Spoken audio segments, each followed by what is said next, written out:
All right, well, let's jump in, man. So I just wanted to first and foremost, introduce Craig. I know a lot of you probably know him, follow him. You see him on podcast everywhere. I feel like dude's doing like 9 a day lately. Um, he just released his book, The Reinvention Formula. And he's going to be speaking at Impact Effect 23 in October.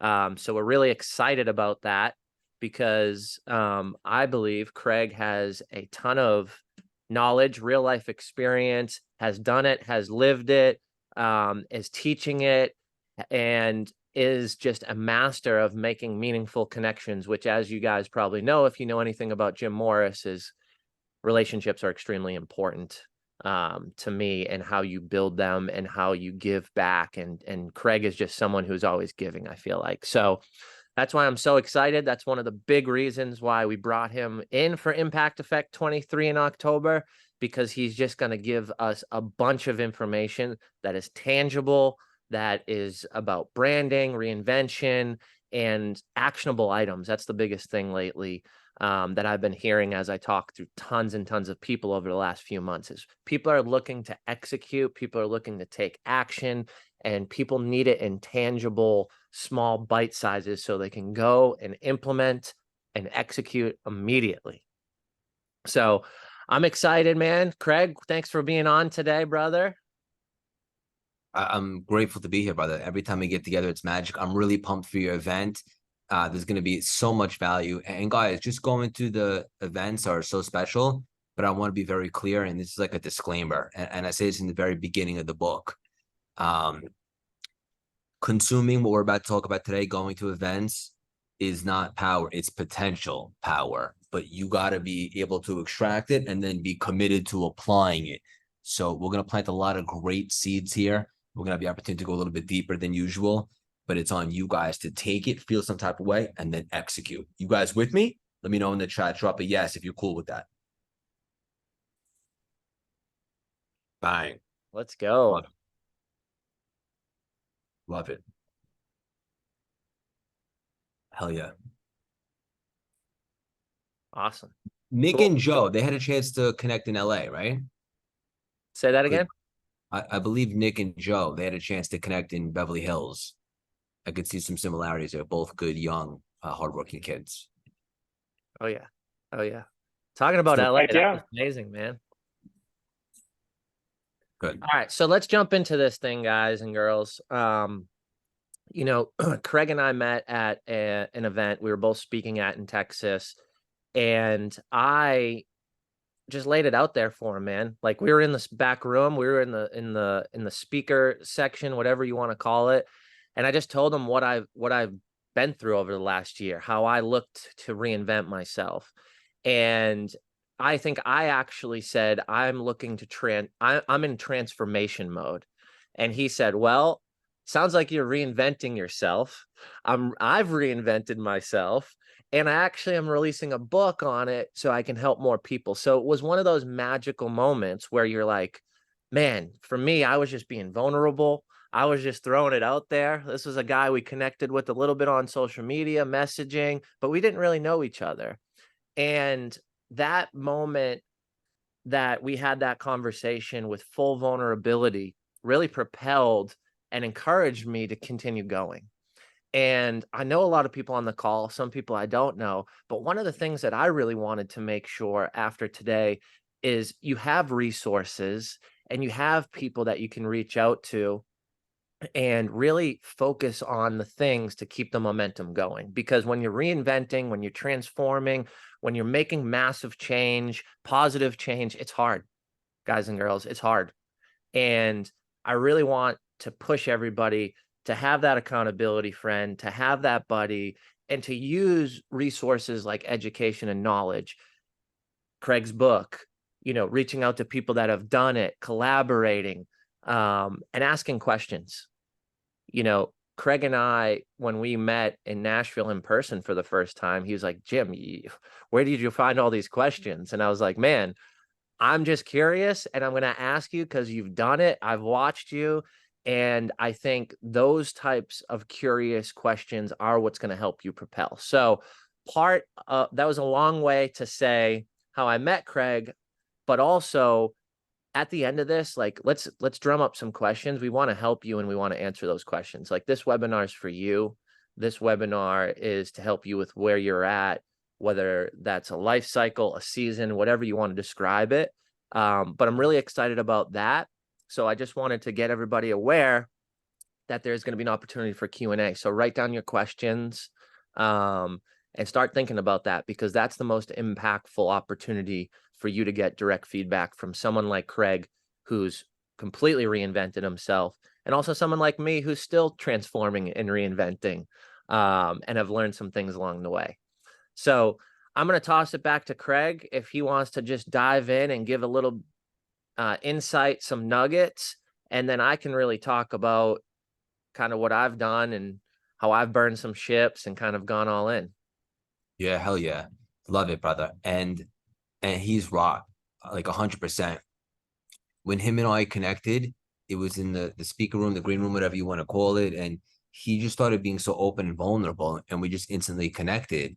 And I want to acknowledge Jim for that, because that takes courage, vulnerability. And then we connected further after that, and I challenged him to think a little bit bigger for his next event, and we ended up doing some stuff together, and here we are.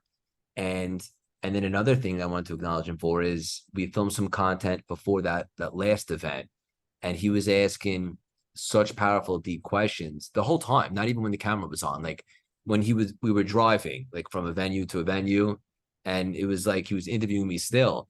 But that is exactly what I would be doing too. And guys, like a closed mouth doesn't get fed, right? You can't lose what you don't have. You got to ask and ask and ask. And it reminded me of when I started my personal development journey. I guess it was probably about 14 years ago now, when I first got to Wall Street simultaneously. And I give you guys a 2-second background on me, just so you have some context in a minute. But I remember I stumbled upon neuro-linguistic programming, NLP. There's a whole chapter in the book about this, and I think this stuff is really deep and powerful. Essentially, it's a technology. And I seeked out a mentor, someone that can help make the content and the technology very digestible for me, because it was very new to me. And I used to go there maybe once a week and somewhere in Manhattan. And he used to have to kick me out at the end. He'd be like, Craig, I got to get home, do dinner with my wife. I'm like, just please, one more question. I just wanted to learn everything. I was so curious. And that's the mindset that you guys have to have, is if you see someone else that's doing some great stuff in any arena, they're not better than you, most likely. They're just a little bit further ahead. There's got to be a secret sauce. There's got to be something that they're doing well that you can either model or extract and apply it to what you want to do. So you always want to be asking questions. You always want to be curious and so forth. The topic of reinvention. And real quick, before I dive in, guys, let's get real vulnerable for a second. Who here feels like deep down they know so badly with certainty that they're here for something a little bigger, a little bit more meaningful than they're currently settling for? Show of hands. Okay. Love it. That was me my whole life. And I was always seeking, and I was inauthentic, and I was trying to like find my thing. I didn't grow up knowing exactly what I wanted to do. I didn't want to play for the Yankees. I didn't necessarily want to be a Hollywood actor. I didn't know what I wanted to do. I was a little immature. My parents, I love them so much. God bless their souls. They're about to celebrate their 50th anniversary. They're doing something right. They kind of kept my brother and I in this little bubble. And guys, you guys are getting new content. I never talk about this stuff. They kind of like kept it very safe. Like I didn't know. I remember like asking to have a sleepover with a friend felt like a big ask. Like they're just so conservative with their approach. Doesn't mean they're wrong or I'm right. That's just how they did it. And so I didn't know, like nobody told me like, Craig, go chase your dreams or work on your mindset. What do you want to do when you grow up? You could be anything. I didn't hear that stuff. So I didn't know. So I went to college because that's what I was supposed to do. And then I graduated and came back to my parents' house. And I was like, what now? I didn't know. And so I was ambitious, and I was always infatuated with stocks. And so I ended up on Wall Street. Probably not a coincidence. And I ended up spending 13 years there. I was doing the stock thing for a while. That was a lot of fun until it wasn't. Very unpredictable, a lot of stress, a lot of things without your control. But I also stumbled upon personal development, as I said earlier. And I started to understand discipline and work ethic, but maybe most importantly, that you can change your perspective. You can cultivate confidence. You can work on yourself and you can kind of shape yourself like a piece of clay. And I started to develop a level of confidence that was very strong. I would model people that I held in high regard, and I would take attributes from them and make it my own. I started to understand language and building rapport and tonality and getting good at sales and life skills is what I'm saying. Kelly Siegel's going nuts over there. It's contagious. And I started to really thrive. Ultimately, I was a gladiator in the wrong arena. So I left Wall Street because it was very stressful and I wasn't having any more fun. And I started my own thing. And although lucrative and less stressful, it was really just a band-aid. I needed a fresh start. And I ended up doing something else with loans and stuff like that, and wasn't exactly putting a dent in the universe. And so I found myself so out of alignment and going through a bunch of toxic things at once, specifically getting out of a toxic relationship, finding out that my best friend, my pops, who had always been super healthy, had just gotten diagnosed with cancer. And I was the type of cat that on Mondays, even though I had my own business, I was making money, I wasn't looking forward to Friday. I was trying to make it through the day. I mean, that's how miserable I was and out of alignment and like uncomfortable in my own skin. Like, ugh, right? And then it's like you get to the end of the day, like, shit, I got to do this again tomorrow. I didn't realize I had a choice. And that's the punchline. We all have a choice, right? And so during this season, I started drinking a little bit more than I like to admit. I think I was trying to escape and numb my misery, but I didn't stay there too long. I started running all these marathons. And the reason why this was so pivotal is because although I like to lift weights, I wouldn't necessarily consider myself athletic. I was never a runner. You couldn't pay me to run, literally. Now I literally just signed up to pay to run the New York City Marathon. Oh, the irony. But when I started running these marathons, did a couple things at once. And this is a good nugget too. I encourage everybody to have something that you can tap into to kind of connect and create some confidence. That's not necessarily your career. Some people it's a gym, some people it's a hobby, whatever it is. For me, it was running. I started to show myself that I could do some hard things. I started to find a purpose at a season when I desperately needed it. But maybe most importantly, and here's the biggest nugget of all, I showed myself that I could be successful in something that I didn't necessarily have experience in. But I was still at my job. Bang, pandemic happens. Lockdown, more specifically. I looked around. I witnessed a lot of Tiger King on Netflix, a lot of day drinking. I'm like, that's not going to be me. I thought I had 2 weeks that I shut down my office. As it turns out, probably had like 2 years, but who knew? It's better to have a sense of urgency. And so I just made myself available. I'm like, I know I'm here for more, like we all agreed about 5 minutes ago. What is that more? What do I want to do? If I don't have to worry about money, what would I want to wake up and do with my life? And then bang, it started coming to me. I'm obsessed with personal development. I mean, I could talk about this shit all day long. Working on yourself, thinking bigger, removing limitations, growth, success, business. I love it. And then I asked myself, all right, hot shot, what are you good at? Everybody's good at something. And humbly, I have an ability to communicate pretty effectively. When I was an employer on Wall Street, I would do the morning meetings to rally the troops, and I was always able to move people and inspire them. Literally the next day in a run, it started to come to me, CLS. Make a long story short, I came home, no laptop for the first 8 months of CLS, and I put together a very strategic vision. I want to have a 10-lane highway here, coaching, speaking, podcast, book deal, community, all the things, reverse engineer. The voice comes in. We all know that voice. Who's going to want to listen to you? Can you do this? You have 200 Instagram followers, 250 tops. And then I said, the cost of inaction for me was way too high. I would actually rather die than choose to spend one more day being miserable back at my office after lockdown was done. And so I shot my shot. I started putting out content. And for the first time in my life, I was in alignment. And over the last 3 years, the brand has exploded. One of the top podcasts on the planet, sponsored by Mark Cuban, speaking all over the world. Book deal just hit #4, Wall Street Journal bestseller, no big deal. Communities, all the things. Wasn't only a career reinvention, engaged, a puppy, everything. Sold the business on Wall Street. This is it for me. Just getting warmed up. The irony is this, because I know a lot of you are like, wow, Craig, that sounds great, but I have bills to pay. I have to put food on the table. And I'm very empathetic to that. I didn't start CLS for the money. I'm making more money now than I ever made in my entire life, including Wall Street. Why? Because I'm adding value and I'm utilizing my gifts that we all have to do good. And the money coming in is just an energetic exchange and it's a byproduct, right? So the whole point of this story is that if you're not where you want to be, the first step is to have awareness of that. That's good. You don't have to love it. You don't have to even approve of it, but you do have to accept it. Now we can forgive ourselves for not being where we like to be. And now we can take some inspired action towards where we want to go. We can get clarity. We can get in the rooms. We could sign up for Jim's event. We could start getting ideas and we could start meeting people. And it doesn't take time. It just takes alignment. So if I could do it, you guys can do it much quicker. Trust me, there's nothing special about me. There's a little context, and I want to turn it back over to Jim. Well, thank you for that, brother. I think that was, I definitely felt motivated and inspired. And I appreciate you sharing that, because I think, oh, Kelly's got his hand up. Kelly, you want to chime in here? Yeah, for those of you who don't know Craig, I get the honor of having direct access to him all the time. He is brilliant, articulate. His heart is bigger than his entire body, and he's a real treat. So make sure you listen to him, follow him.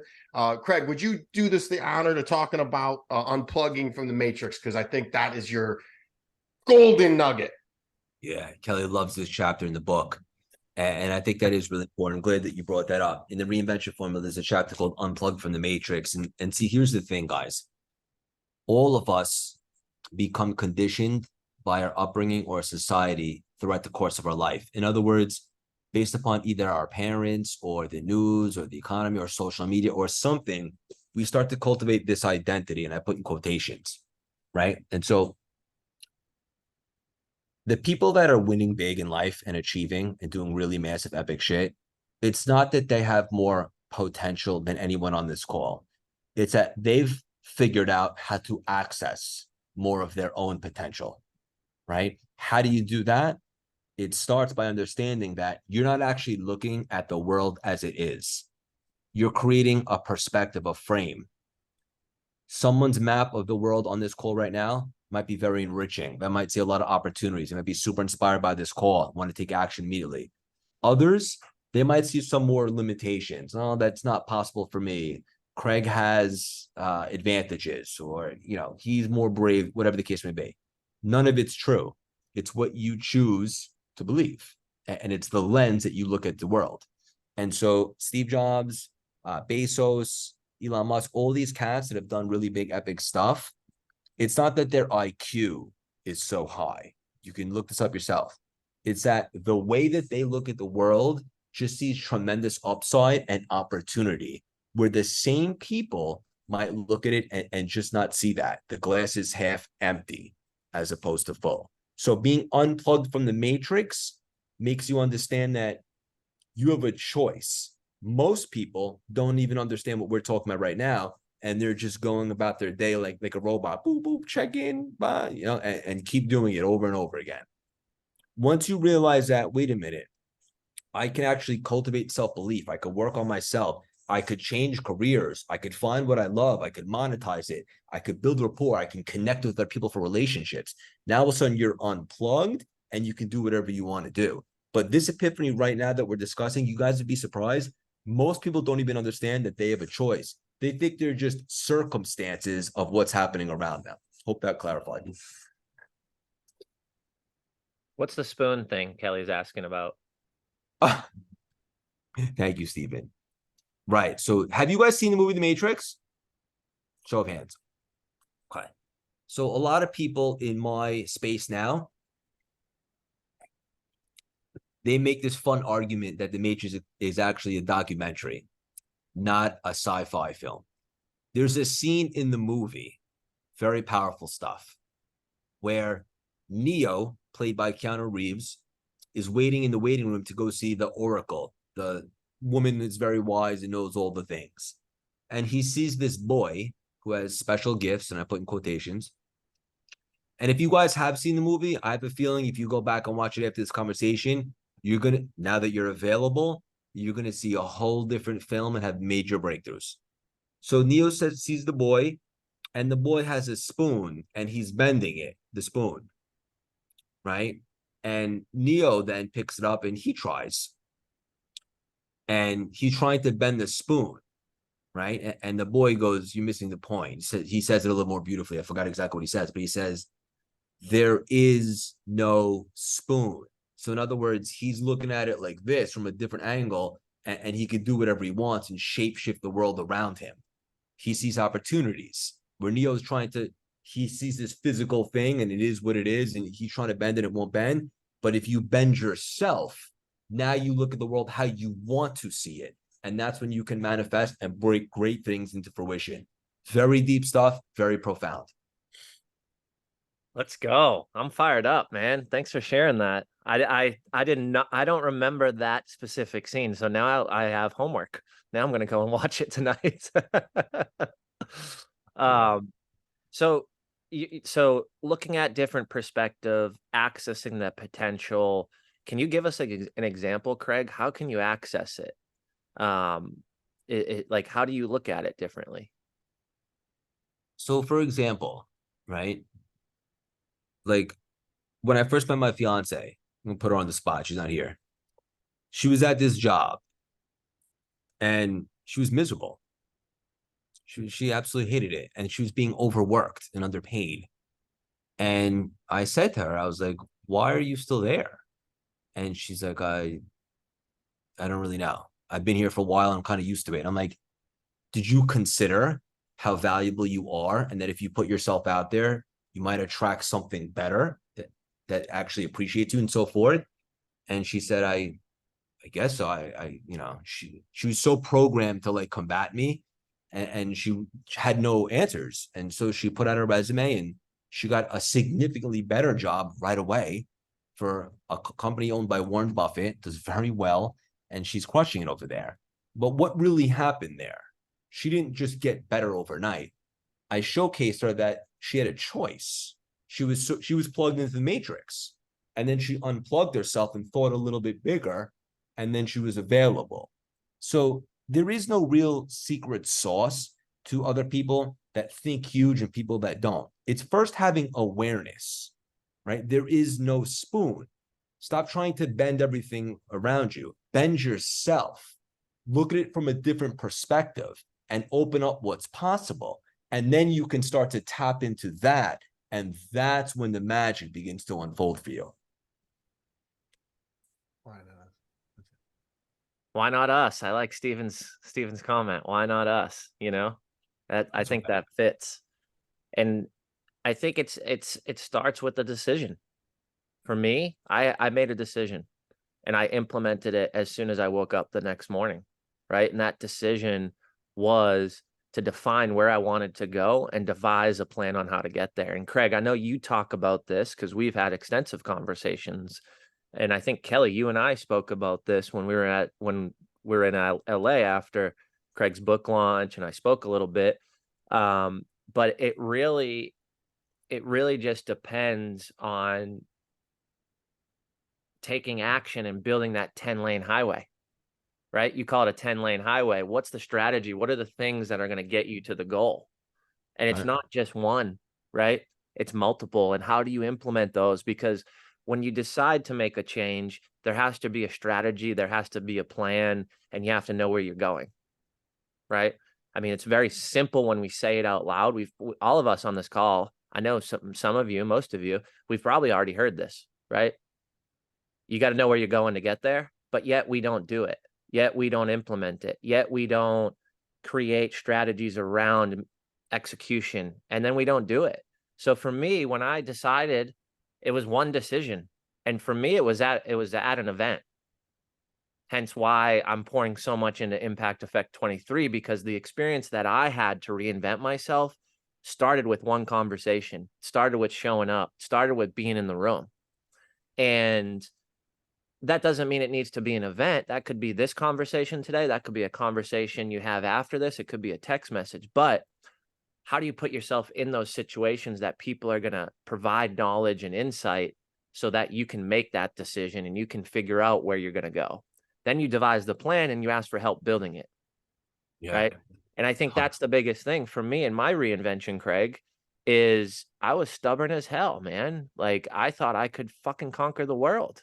And until I truly said, okay, here's the purpose, here's where I'm going, here's the plan. I can't execute the plan alone. And I need help and I need the right people in my life. So what did I do? I decided to DM you, Craig, right? And then we, are speaking at a freaking event together, and we formulate this amazing relationship that is continuing to progress and continuing to help me, right? And then you introduce me to other people, right? I introduce you to people, and it's this amazing process of growth that happens only if you know where you're going and only if you devise a plan and a strategy on how to get there. So I think for me, in my reinvention, my transformation, it really came down to one important thing. And it's funny that you asked this when we were speaking together at your book launch, but you're like, dude, talk to me about, burning the ships, like going all in. And I'm like, well, I didn't know that you were going to ask me this question, but I'm glad you did because it's so heavy on my heart and it's real. Like you need to make a commitment and you need to make it to yourself. And if you don't know what's going to push you to actually execute, then you need to dig down into yourself and figure out what's important, right? A lot of people say family. A lot of people say kids. A lot of people say money. A lot of people say generation wealth. A lot of people say changing the landscape from my last name or my family name. And all those things are amazing. And all those things are powerful, but you've got to devise the plan and execute. And in that plan, you've got to go all in. Like you can't half-ass it. Would you agree with that, Craig? 1,000,000%. Right. And this is a very sensitive subject. And I want to be responsible as someone that has influence to say there's probably a disclaimer here, or at least there should be. And I talk about this in the book. There's a chapter called Burn the Ships. And I definitely put Jim on the spot when I asked him that because I knew he'd be able to answer it so authentically because he's going through it.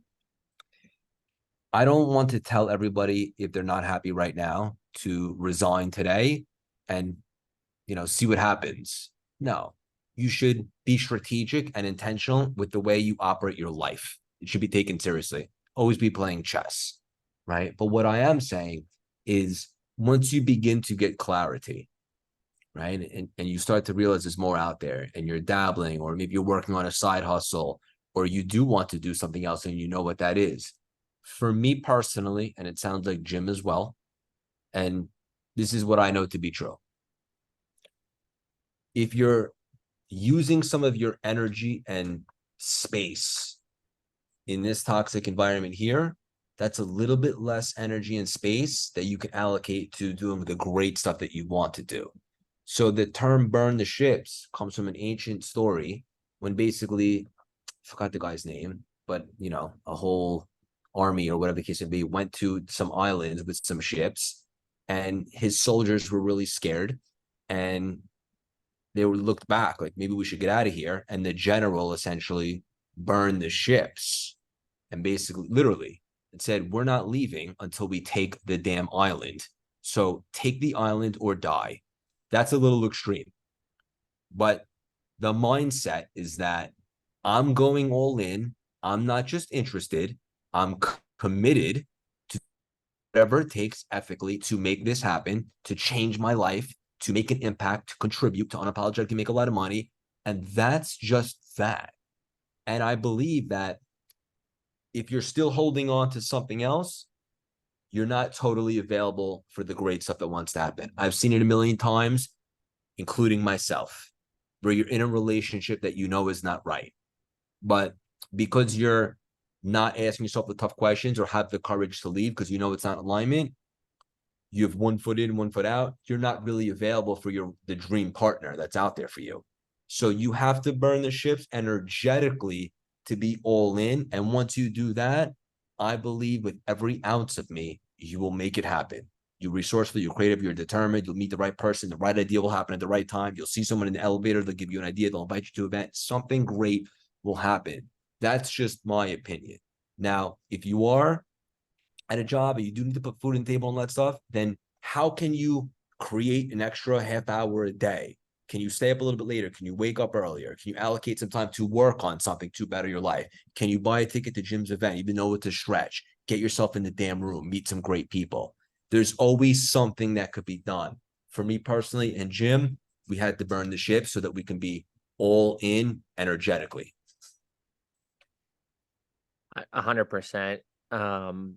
And I agree with you, man, because it's not a decision. You make the decision, but part of that plan to execute it needs to be precisely thought out, right? Like, and I appreciate you saying that, because you can't just make a decision that removes any possible income coming in, right? Because then you're burning the income for lack of better words, but it's just money going out, right? And it's expense until you find that thing. So I think that transition period is important to do it the right way. But I think from a mindset standpoint, you've got to be committed. You've got to burn the ships. You've got to go all in. How you execute that in your plan is going to be different based on where you're at financially, where you're at from strategically, you know, how much savings you have, right? Because there is a period of transition where you don't just go and implement and become who you are. It takes time, it takes learning, it takes different relationships, and it takes alignment. One of the coolest things that I have ever felt, like feeling, not just talking about or a result, I am having higher level, better conversations that are aligned because I know who I am and I know where I want to go, and it's attracting those people to me. So it started with me. It started with me making the full commitment to where I want to go in my mind, and then having conversations and seeking out those people that will help me and be part of it. But until I made the decision, I couldn't find the alignment with a lot of people. Now my conversations are very in line with a lot of people looking to do something similar or have massive growth or make a transition or a change, because I'm committed and that's where I'm going. So I've attracted that alignment, and I find myself having conversations with more people about these similar things. And it really just took me doing it, and then the energy transfer, whatever you believe in, or the relationships and the introductions, they just exploded and they started lining up and having that alignment with what I was actually looking for. Craig, did you ever experience that when you made your transition? You're like, all right, these are the people I want to be around. This is where I'm going. This is how I'm going to act. And then all of a sudden it kind of started coming to you a little bit more, and your Absolutely. conversations changed almost with like everybody. Yeah, so that's what manifesting really is, right? It's setting the intention so you know where you're going, you have direction, and then divorcing from the outcome so you're not building up any subconscious resistance because you want it so bad you're afraid not to have it. So intentionally, like when I started TLS, I asked myself, like, what is the frequency of this brain going to be? What do I want to be perceived as? What do I want to do with this thing? And I looked at it as a blank canvas, no restrictions, unplugged from the matrix, baby. And I don't know why this came to me. It just did. And I mentioned in the book, I just wanted to be considered something like the Apple of personal development. Why? Because to me, Apple represents, in my opinion, the market leader in technology. My Android fans can beg to differ. That's just my opinion. I think of classy, sleek, expensive quality for Apple.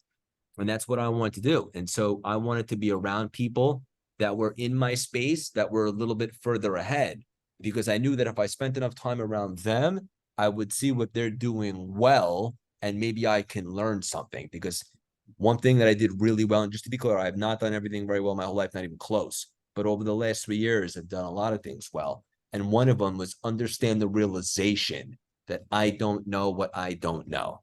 And that's why I'm a constant learner. And I always want to be around people that are doing big, epic shit, for lack of better words, because I know there's something that I can learn. Because as somebody once said, I did not make this up, you guys have probably heard it before, but it's very true. Success leaves clues, right? Now, just to be clear, you're in a room, you're at Jim's event in Nashville.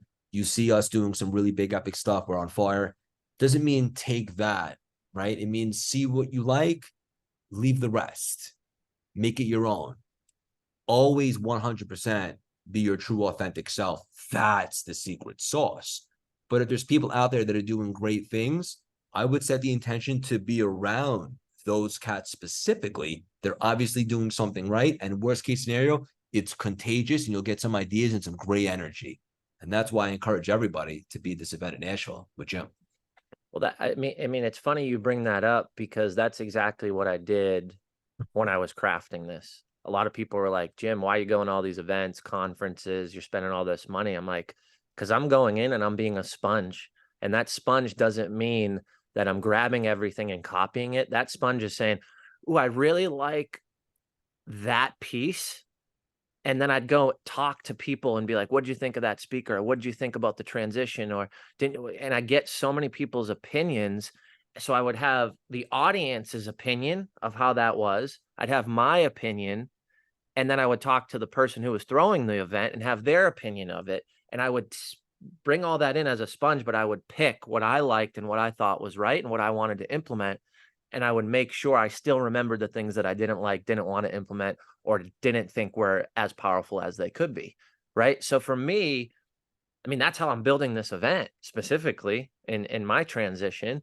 And I think the intentionality behind that is important. If you're not in the room, like for me with the event, if I didn't go to all those events, how would I have understood it? How would I have felt it as someone in the audience, but also interviewed 20, 30 people, 40 people at an event asking questions. No one knew that I was interviewing them and I was having a conference, right? But I was just getting honest feedback. Like, and some of that feedback about some of these amazing speakers was not great. They didn't move the needle for that person, right? And that's why I curated it and was so freaking strategic about who I wanted in the room, and Craig being one of those people, because I've seen the outcome. I've seen the realness, the rawness, the authenticity. I've had the conversations. I've met his community that he's built.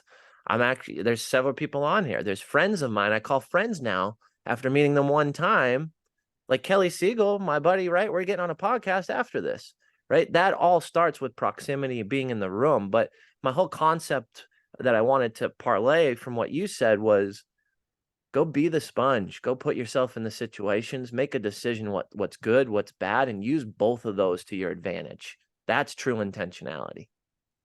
100%. Speaking of Kelly, Kelly's got his hand up. You want to add more anything? things, man? Because I get so much access to Craig, and he's just brilliant. It's gonna be weird. It's gonna get weird. Don't forget that like attracts like, and if it's not a hell yes, it's a hell no. Those are things that you forgot, Craig. Those are your vibrational energy, and you guys are talking about vibrating high. That's how I met Craig. That's how I met you. That's how we're getting opportunities going to the next level. So, just it's all about where you put yourself into and saying no. Craig says this to me every week. Who are you saying no to? What are you saying no to is just as important as what you say yes to, because you got to create space and be available for good shit to happen. If your whole day is filled up with garbage, there's no space for the good stuff to happen. So saying no, hell no. If it's not a hell yes, you create space. And then it's amazing how when you're vibrating at a high level, positivity vacuums right up into that stuff. Talk about that, Craig. Yeah. And just to piggyback on that also, when you say no to something that doesn't feel good, now all of a sudden you're being authentic and you're in congruency with yourself. And that's how you build self-trust. In other words, you're doing what you say, you're practicing what you preach. And I know this is a tough conversation. I get asked it all the time. Well, how do you say no to family members and stuff like that? Look, I get it. We're only here for so long. This human experience. Forget about souls and spirits for a second. You got to protect your energy for the life of you. Period. End of story. So you will have some tough decisions to make. But then again, are they really so tough? Do you really want to be around people that have the ability to lower your frequency or lower your vibe or throw you off? Or maybe just perhaps you're growing so rapidly and spreading your wings. Maybe you guys are just growing apart. And there's nothing wrong with that. Most people in your life are a season and a reason. And also most things too. I have nothing in common with the cat I was 3.5 years ago. Let me be a little bit more specific. I don't even recognize the cat I was 3 weeks ago. That's how much I'm growing and playing bigger and leveling up and listening to personal development and working on myself. So constantly be growing and take pride in setting boundaries. We literally dropped an episode yesterday in the sales experience with Terry Cole called Boundary Boss, and how important it is to set boundaries and teach people how to treat you and respect yourself and stay in alignment with you and where you want to go. In order to do that, you often have to take pleasure in saying the word no. No is a complete sentence. I love it. I love it. All right, we got 10 more minutes. Let's do some Q&A. Anybody got some questions? Anybody got some examples, things they want to ask, talk about? Feel free to just raise your hand and we'll try to get to everybody in the next 10 minutes. Steven, look at the stud. What's up, Craig? So two things. First, I want to say I'm so glad I met you and listened to you speak before I read the book, because the whole time I'm reading the book, I was like reading it as if you were talking to me. And I could just hear your voice. I could just hear your voice as I'm reading it. And so it made it that much more rich of an experience. So I just wanted to say that. But my question is, besides the obvious things, how do you know what to say no to and a yes to, right? So I know, things that have kind of negative energy, or, you're going into a situation maybe with family or whatever that looks like, where, in most cases, it's going to be kind of draining energy wise. But what if you're not sure, right? What if this is something, where you're unsure whether to say yes or no to? How do you, what's your process like to figure that out? Is it just, if you don't know, I'm just saying yes to explore it, or, just take me through that a little bit? Ironically, on the contrary, and Kelly kind of summed it up by quoting me. I know it sounds a little too simple, but let's keep it simple.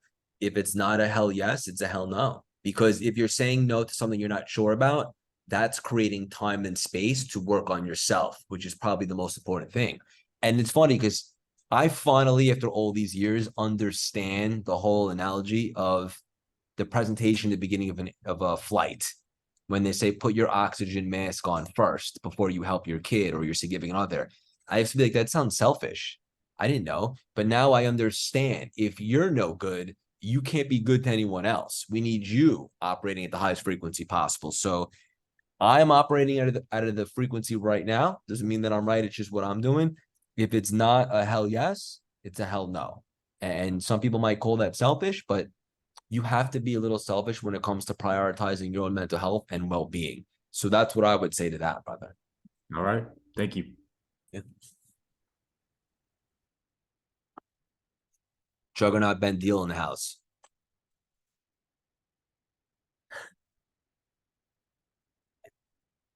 Tyler.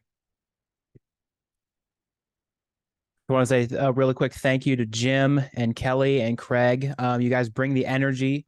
I need that, more of that in my life, that high frequency. But my question is, how do I know if I'm spreading myself too thin? Ooh, this is a good one. This is something that I can really relate to at the moment, if I'm being honest. How do you know? Well, all I have to do is tell you how I feel. If your performance or energy is suffering in certain places because you can't give certain things your all, because you're also doing this, this, and that, that's a good indication that maybe you have to have addition by subtraction, right? Like a lot of people say, oh, add this, you'll become more successful. I'm a big believer in that. A lot of times it's what you would need to let go of to really help you expand and explode, so to speak. So you'll know if you're spread too thin if your performance and energy is being compromised in certain places because it's also being directed to X, Y, and Z. And if I'm being honest and vulnerable, I'm going through that right now, which is one of the reasons why we're growing rapidly, we're hiring and we're scaling. And I'm looking to create opportunities for people to take things off my plate. And a lot of that has to do with me and work on myself to be less of a perfectionist. But I need to stop doing that so I don't spread myself too thin. So this one hits home for me. But the simple answer is if your energy performance is being compromised or you feel yourself depleted, that's a good indication that you're spread a little bit too thin. Awesome. Thank you, brother. Of course. Brad, What's up, Craig? what's up, buddy? What's up, man? You're looking great. So Likewise. mine is more of a testimonial than a question. Thanks to Jim, Craig, and now I just started following Kelly on Instagram. I think I've seen him before, but that's just it. I met Jim first, then I got to meet Craig, and then now I'm on this webinar, and I get to meet Kelly. So it's one of those things where, I'm an executive director of a nonprofit, and I also do life insurance, financial planning. And I've been fighting this for over a year. It's a 50-50 split. And what I've learned is Jacobs Audible is not at full capacity. My life insurance agency is not at full capacity. So I just basically had this conversation earlier today with Tyler, who's, on the screen right now. And I said, listen, I think I'm going to go all in on Jacobs Audible, because every day when I wake up, I'm not excited about life insurance. I'm excited about, scaling Jacobs Audible and living and breathing, this nonprofit. And it's spiritually aligned, what you just said about, what you want to do and how I'm freed myself with, unplugging from what I think I should be doing. I'm, 45 years old. I should be a financial advisor. I should be a life insurance agent, because that's what the world wants me to be, right? Respected and doing the right things. But fortunately, I'm in a space where I do have a little bit of savings. My wife makes more money than me. So, talking about that unplugging part, I don't want people to unplug, if you are the provider. But being friends with you, being friends with Jim, and connecting with you too, you guys have made the decision easier for me. And I know a year from now, I'm going to be holding this webinar, and I'm going to invite you as a guest so we can relive this moment and do it all over again. So I just want to say thank you from the bottom of my heart. I love that, brother. And I just wanted to make one small correction. 45 years young. Just get warmed up. But yeah, I love how intentional you are with everything that you just said. That was awesome. Did we lose Jim, the host? Well, good. Okay, I'll take over for it because I'm shy. Come Hey on, guys. Jim had a phone call real quick, so I'm just hopping in real quick. Eugene, what's up, brother? Hey, how's it going, Craig? Honestly, going? delightful treat to see your handsome face. Yeah, man. Look different than Jim. We got to get a picture of that. That's funny. Jim looks different. Jim works in the corner. It's you. Yeah, he just had to step out real quick for a phone call.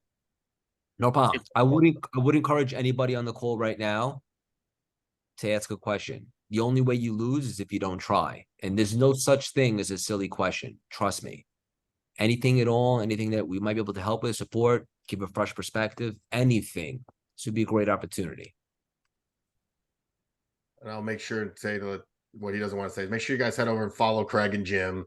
Pick up the book, The Reinvention Formula. I read it twice. It's brilliant, easily digestible. Craig's brilliant. It's good stuff. I learn from him every week, guys. This is a gem right here. Thank you, buddy. And also, guys, just a show of hands, are any of you going to Jim's event in Nashville next month? Hell yeah. Awesome. And I'm just curious, is there anything specific that you're looking to get from the event, or anyone that you're looking forward to seeing besides yours truly, obviously? Anything interesting that you're really looking forward to?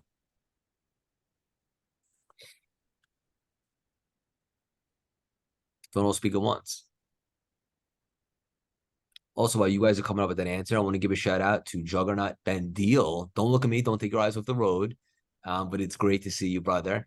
His event in Houston is actually where Jim and I crossed paths, where Jim was referencing earlier in the conversation. We were speaking in the green room and so forth. We met at an event hosted by Ben Deal, who's doing some really big, awesome things as well that you guys should check out.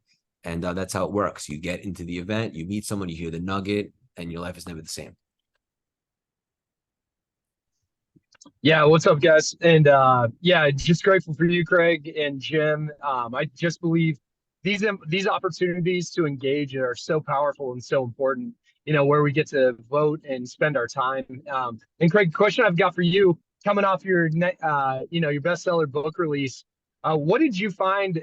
What was the process to get you started putting that book down, getting it in process, to take it from like a thought concept, inkling to actually, getting that thing rolling?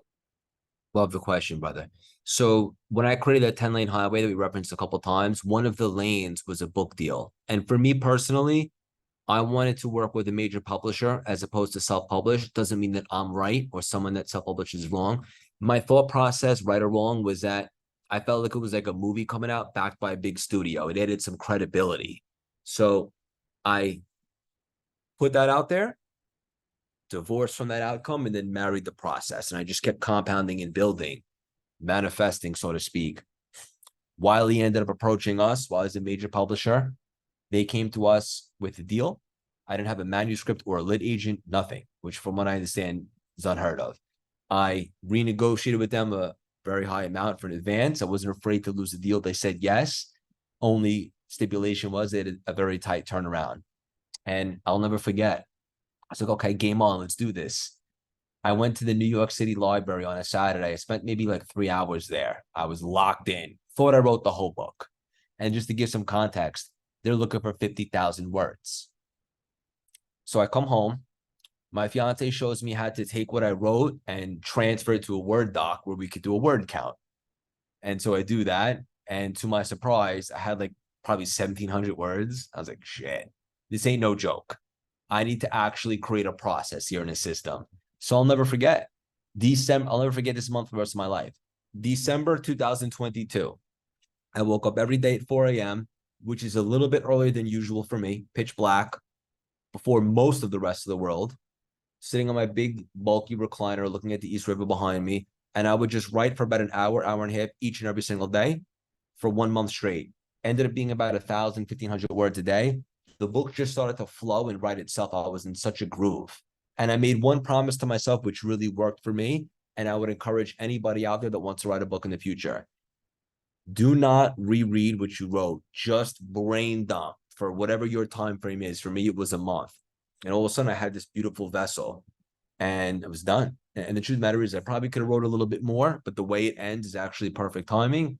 And so that was my process. I was naive to think that I didn't need a process and I could just go to the New York Library. But I figured out right away when I was humbled, no, this needs to be taken seriously. Let's create a system. And so I leaned in 1 month of dedication and commitment, and the book essentially wrote itself. And I have no intention to write a second book, at least anytime soon. But if I did want to, I could definitely duplicate the process. So that was pretty cool. I think we're wrapping up, guys. 2 final questions. Joe. Right there. I want to ask a question because in LA, me and Nick were having a conversation about personal branding. Can you kind of just talk about why personal branding is so important, and also maybe just a few simple, small ways that people can start tangibly like focusing on that and doing some stuff like action steps? Yes. I'm very passionate about personal branding right now. I didn't set out to start talking about personal branding 3 years ago, but as it turns out, we've done a very good job at building a personal brand. Some people said they've never seen it done so quickly. And so now, interestingly enough, people want me to talk about it. So I'm happy to, because I feel like it's my assignment to give it back. When I think of a personal brand, I encourage you to think about a modern day reputation, right? So whereas you used to have a reputation back in the day, now you have a personal brand.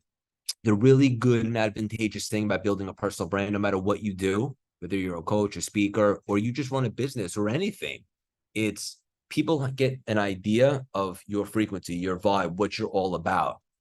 And they have an opportunity to work with you in different capacities. So for example, I have a client right now that has a business, never intended on building a personal brand, but she started putting herself out there. People started to see it. And all of a sudden she's getting paid top dollar to consult on her business, something she never had planned. But because she was building her brand, that created opportunities. And another good thing is, let's just say you wanted to reinvent or do something else or whatever the case may be, you're never, ever, ever going to start from zero or scratch ever again, because your personal brand is tied into you. Why? Because you are the vibe. So let's just say you wanted to stop what you're doing now, go into real estate or go into coaching or IT or anything.